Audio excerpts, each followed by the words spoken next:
How's the ride? Miles of smiles. All right. Well, let's get smiling. Yeah, right.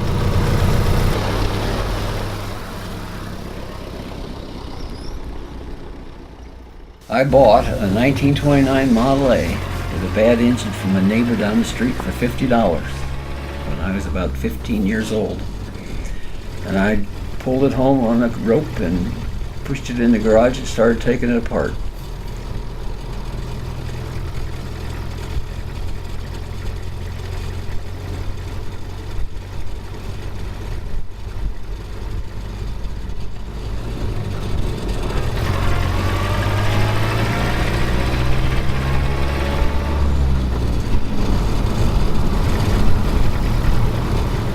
I had that car about 70% done when I left after high school and went off to Grand Rapids to Kendall School of Design. And after about a year, my father called me and told me to come home and sign the title over because he wanted his garage back and he had found somebody who had finished the car.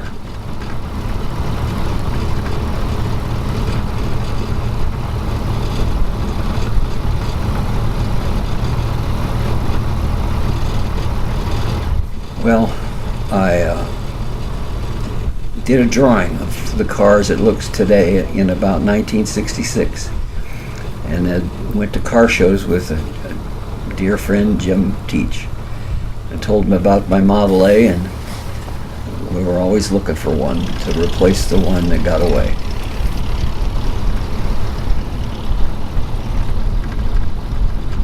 He found one in southeast Minnesota on Craigslist for a price that I could afford, and another good friend of mine, Ken McClurg, signed on to the project to build the race car in his shop, and that's what you see here today. After hours of hunting up sheet metal parts, doing all the mechanicals on it, getting the motor rebuilt, and the woodworking that you see now as the car is today.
I call it Miles of Smiles because it's a lot of fun to drive in the back hills of southwestern Wisconsin and give many rides, and it's been well received, and I'm glad I got it done even though it took me 50 years to get it.